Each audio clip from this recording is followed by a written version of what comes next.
Alors je suis Catel Muller, dite Catel, je suis dessinatrice de bande dessinée et je travaille avec José-Louis Boquet, qui est donc scénariste et principalement j'écris des scénarios pour Catel et des histoires de femmes formidables. Déjà on va parler de notre travail de fond qui est de travailler des clandestines, ce que nous appelons nous les clandestines de l'histoire, c'est-à-dire des femmes qui ont marqué l'histoire mais que l'histoire n'a pas ou mal retenu en mémoire. Parce qu'on s'est rendu compte déjà dans notre enfance, mais en plus avec nos filles, que dans les livres d'histoire, ces livres-là étaient peuplés de héros et de très peu d'héroïnes, hormis Jeanne d'Arc ou peut-être Marie-Antoinette, qui n'avaient pas des destins hyper enviables. Donc on s'est dit, mais où étaient les femmes? Bien sûr, elles n'avaient pas le droit de vote, mais elles étaient quand même là. Et voilà, ça nous a fait pencher un petit peu sur des personnages formidables qui auraient laissé une empreinte quand même indélébile, dont on se souvient tous, mais dont on ne sait pas d'où ça vient, qui est la personnalité derrière cette empreinte. Le tout premier personnage sur lequel on a travaillé, c'est Kiki de Montparnasse. Parce que Kiki de Montparnasse était un mystère mondialement connu grâce à cette photo de Man Ray de dos, la fameuse photo dite du violon d'Ingres. On savait qu'elle avait été le modèle tout à la fois de Picasso, Kisling, Fujita, mais qui était cette femme qui a été tant représentée? Et ça a été vraiment le début pour nous d'un travail important qui était derrière l'icône, la femme.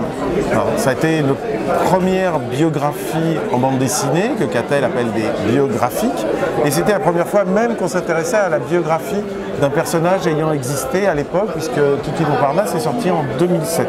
Le succès quand même,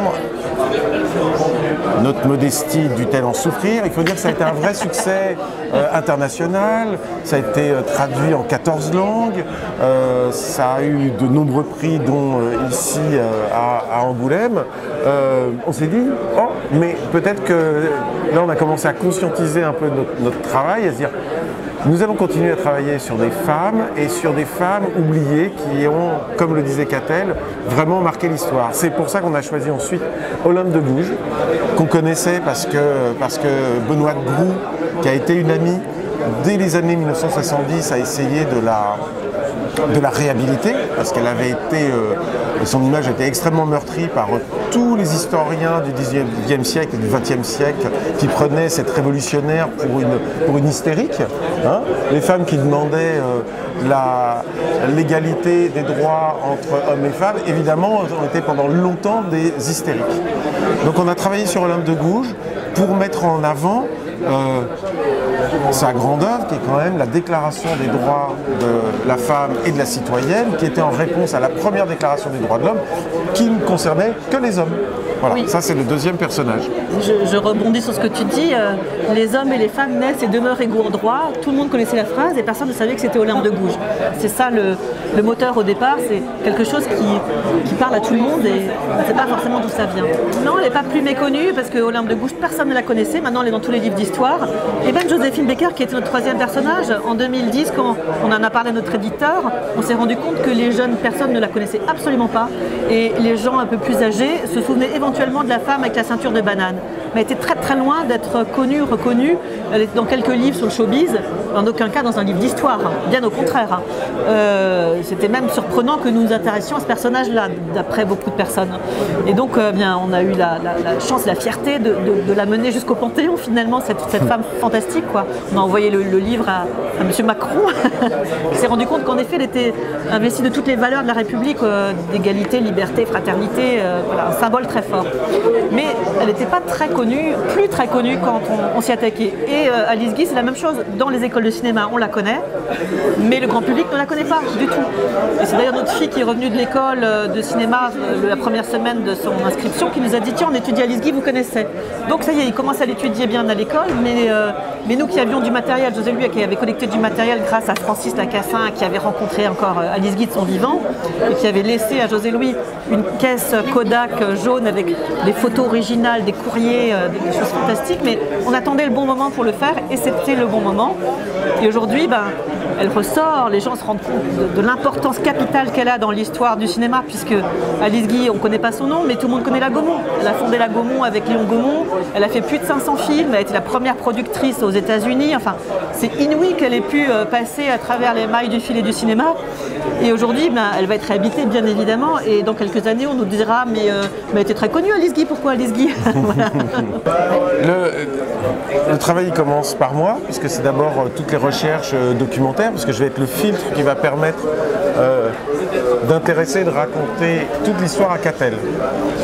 Parce qu'ensuite, on va faire le découpage ensemble, le storyboard. Donc il faut que Catel soit la première lectrice, celle qui aura envie de passer des mois et des années à dessiner l'histoire. Donc c'est moi, ça c'est d'abord le travail documentaire. L'idée est d'arriver avant même d'écrire une ligne, de savoir tout sur le sujet.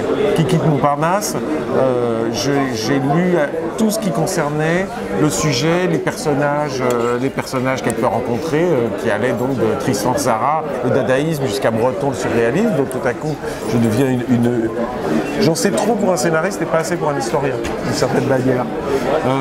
Alice Guy, j'ai eu la chance d'être très ami avec un historien du cinéma qui, dès la fin des années 50, s'intéressait au cinéma primitif, à une époque où on ne s'intéressait pas au début du cinéma. Et ce Francis Lacassin a ainsi rencontré Alice Guy dès 1963.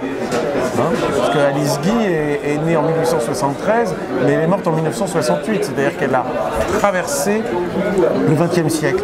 Et Francis, qui était aussi un amateur de bande dessinée, qui était encore vivant quand on a sorti Kiki de Montparnasse, a dit mais il avait passé 20 ans à réhabiliter Alice Guy, donc c'était un sujet qui lui tenait vraiment à cœur. Et donc quand on a sorti notre première biographie, il dit mais Alice Guy est un sujet génial pour vous. Là, ça c'est ce qu'il raconte, c'est donc énormément de travail en amont, de rencontres, d'écriture sur tous les personnages, à commencer par le personnage principal, ses mémoires, ses écritures, tout ce que les gens écrivent autour. Et puis après, José Louis écrit le scénario en fonction de tout ce qu'il a accumulé. Vous voyez, c'est un grand cercle avant d'arriver au centre du sujet, qui est de synthétiser toutes ces informations. Et puis il me raconte une histoire dialoguée, il me la met en scène, il joue même le rôle de chacun, il me fait une pièce de théâtre, et moi, avec mon crayon, mon papier, je dessine très vite un storyboard. Je capte ma pièce de théâtre qui se passe devant moi, voilà. Et puis après, on regarde ensemble s'il faut découper en combien de cases, en combien de chapitres, combien de bulles, si c'est trop long, pas assez. Enfin, on ajuste tous les deux ce moment-là qui est vraiment le temps du storyboard, du chemin de fer de tout l'ensemble du bouquin, et qui va vraiment être le cœur même de la bande dessinée, c'est ça. C'est là qu'elle existe. À la limite, après, moi, je peux mourir et quelqu'un peut reprendre mon travail. Mais après, passe l'étape de la finition, qui est de faire le crayonné avec toutes les recherches iconographiques précises, à quoi ressemblent les voitures, les architectures, les costumes, les visages des personnages, les représenter. C'est très long, très fastidieux. Puis après, l'étape ancrage, pour bien terminer tout ça, le scanner, le retravailler à l'ordinateur, mettre les niveaux de grille, tout ça est très technique. Et c'est ce qui prend en fait 2 ans de travail quand on fait 400 pages.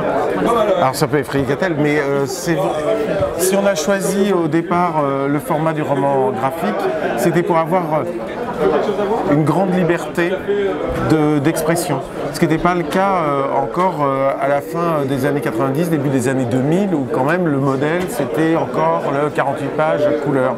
Et on a eu la chance que Casterman à ce moment-là lance la collection écriture, et qui donc donnait la possibilité de pouvoir s'exprimer sur la longueur, surtout pour raconter la vie de quelqu'un. Pour tout vous dire, Kiki de Montparnasse qui fait quand même 300 planches, on aurait pu en faire 600. C'est-à-dire que malgré toute cette liberté, il n'était pas question non plus de tuer Catel et qu'elle passe 10 ans de sa vie sur chaque livre. Elle en passe déjà 3. Avec un couple de femmes qui ont travaillé le scénario avec José Louis en amont, et après qui ont travaillé avec moi sur le plan graphique pour compléter ce qu'elles avaient comme document film ou photo par des dessins, puisqu'il leur manquait, il y a beaucoup de trous, on peut dire, de documents, et donc moi je pouvais compléter en reconstituant l'univers d'Alice Guy, par exemple sa société La Solax aux États-Unis. Je peux redessiner complètement son univers, son grand studio, pareil pour les studios Alger à Paris, et voilà, donc on a travaillé de façon très nouvelle pour nous et graphique et intéressante et avec un autre point de vue sur Alice Guy. Parce que nous, on a raconté une histoire assez objective, chronologique. Là, José Louis est vraiment très historien, même s'il dit qu'il n'est pas vraiment un historien. Il est beaucoup plus historien que beaucoup de gens, moi je le dis, parce qu'il sait beaucoup plus de choses que certains spécialistes, à force d'y avoir passé lui aussi 3 ans. Et puis elles ont pris un point de vue qui était plus celui du féminisme, c'est-à-dire en quoi Alice était la première à avoir conquis une grammaire, elle, cinématographique, en quoi elle s'est battue, en quoi elle a été une pionnière aussi du MeToo, et des choses comme ça. Donc c'était intéressant parce que c'était vraiment autre chose que l'histoire chronologique qui raconte l'histoire de la photographie puis du cinéma que nous on a prise avec un certain recul pour ne pas donner notre avis sur le personnage. Elles ont donné un peu leur avis sur le personnage qui était très intéressant aussi. Voilà, donc c'était 2 points de vue qui se complétaient à mon avis. Nous on essaye effectivement de faire un portrait le plus objectif possible, donc que ce soit objectif. Évidemment c'est nous qui choisissons les épisodes, donc il y a quand même une volonté de notre part de mettre en lumière certaines facettes du personnage. Mais ce qu'on veut c'est que ce soit le lecteur à la fin de sa lecture qui décide de son amour et son empathie pour le personnage. Et on montre aussi les aspérités du personnage qui peuvent être gommées dans d'autres biographies ou dans des films comme ça parce que c'est pas forcément ce que les gens ont envie de montrer, ce qui ne va pas chez le personnage, alors que nous on tient à montrer cet aspect-là aussi, parce qu'ils sont pas tout lisses. Et puis on parle aussi beaucoup de l'enfance qui est souvent escamotée et qui pour nous est très important parce que c'est dans l'enfance que tout se joue, tout s'inscrit avec finalement les comment dirais-je oui, tout ce qui va construire le personnage, ses douleurs, ses souffrances, ses désirs, parfois ses envies de revanche aussi sur les souffrances de l'enfance. Et donc ça nous paraît fondamental. Et ça c'est vrai que c'est très souvent escamoté, on va souvent dans ce qu'on connaît le plus du personnage, le milieu de sa vie où il était flamboyant, alors que quand même tout vient de l'enfance finalement. Jusqu'à la mort.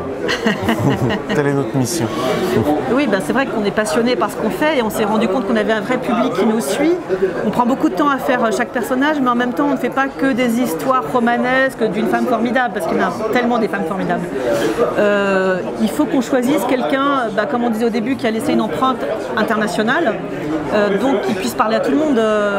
Voilà, Kiki c'était le violon dingue, cette photo qui était la carte postale la plus vendue au monde, Olympe de Gouges, la déclaration des droits de la femme, Joséphine Baker, cette image iconique de la femme noire aux bananes, mais finalement qui était derrière, Alice Guy c'est Gaumont. Et maintenant, ça va être le sujet d'écologie. Après le Covid, ça nous paraissait évident que c'était complètement autre chose qu'il fallait.